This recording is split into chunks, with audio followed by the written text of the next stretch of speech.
Andrew Yang is a fascinating character. There are times that I really agree with him and think his addition to this race is a positive thing.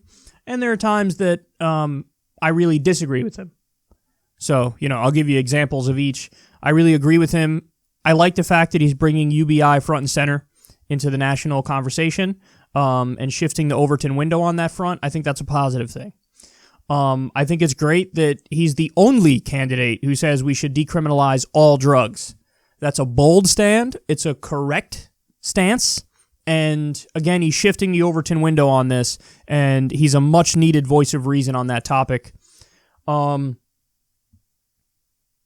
I don't like is, for one thing, he's not for a $15 minimum wage. That's one of my top issues is a $15 minimum wage. Now, I understand his supporters say, yeah, but he has a different way of, basically getting to the same place. I hear you on that, but I still disagree on the policy. I think we should have a $15 minimum wage. I think we should have a living wage law. I'm not interested in, roundabout ways of getting there. I'm interested in a direct way of getting there. Now, if you want to talk about other policies Andrew Yang has alongside of a living wage, I'm with you. But to not be for a living wage, I don't like that. He said some stuff on Israel that I'm not a fan of. He said, why would I, cut off the subsidy to Israel? Agree to disagree on that one, dog. And, there's some other stuff too, but I digress from that. I just wanted to give you a couple of examples of things I really like and things I don't like. Now, here's something I like. And this is yet again him wandering into a minefield to shift the Overton window, and he's correct on this in my opinion. So he tweeted, "We should consider decriminalizing sex work on the part of the seller. It would be helpful in combating human trafficking. Many sex workers are themselves victims." Now, he doesn't go as far as I would like. I think it should be legalized, taxed, and regulated at the federal level. But as far as I know, and maybe I'm wrong, and if I'm wrong, please correct me by all means, but I think he's the only candidate who's taken this position and has taken this stance and has made this an issue at all. And that's bold. That's bold because, listen, I do think that he can now be maligned as why is he even talking about this issue? It's only awkward and horny dudes who would bring up this issue of sex workers' rights and, take this position on it. Now, I don't think that's true at all. I think that it's a political issue like any other political issue, and I think our laws right now on it are atrocious and abysmal. And yet again, I think this is him saying, let's take a step in the right direction, and he should be commended for that. Now, what's fascinating is there's actually disagreement on the left over this. And for those of you who are unaware of it, one of my intellectual heroes doesn't have my position on this, Noam Chomsky. Noam Chomsky is of the belief that basically if you address the material conditions that lead to poverty in the first place, that nobody would feel compelled to wind up in the sex work industry. That's what he believes. Now, and there are other people. I think Chris Hedges, too, is not with me on this issue. And I think for Chris Hedges, it might go back to more of his religious beliefs because he is a religious man. And so I think maybe the religious beliefs feed his beliefs and his policy position on sex work. But anyway, the point is, there is a disagreement on the left. There are many people on the left who take my position of legalizing, taxing, and regulating is the only rational approach. And then there are people who take the Chomsky position or the Chris Hedges position of actually, no, the religious right is actually correct on this by accident when they say that, sex work should be banned. But if you kind of address the material conditions that lead to poverty in the first place, then functionally it will end up being banned, and you don't even necessarily need to ban it, I don't think, for it to be not in existence in their mind. Maybe I'm wrong. Maybe they do want laws on the books, but my interpretation, my perception of the Chomsky position was if you just address the poverty, sex work industry goes away. Me, I have a different view of human nature in the sense that I think there's always going to be sex, so there's always going to be sex work, and there are going to be people, regardless of how they came to the position where they get in the industry, there are going to be people who are in that industry. And I think that, yes, with some people, it might be based on some sort of past trauma or something that leads them into the sex field. But with others, maybe not. With others, maybe they just enjoy it, and this is what they choose. And actually, when you go back and look at American history, some of the wealthiest women in history were in the sex work industry and owned brothels.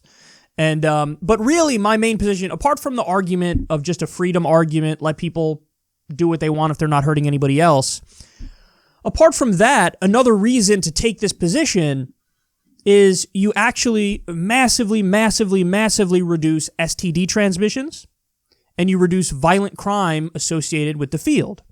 And what you see here is a similar dynamic to what you see with drugs, where when you do a war on drugs and when you have drugs illegal, you push them underground, you create a black market, and then you have the cartels making all the money and, selling the product. And whenever there's a dispute on the black market, everybody knows it's settled with guns in the street. If it was legalized, taxed, and regulated, if there's a dispute, you settle it in court wearing suits and ties. So, big difference. You'll have a giant decrease in violence, a giant decrease in organized crime, and in the case of the sex work industry, a giant decrease in STDs if you have it legal, taxed, and regulated.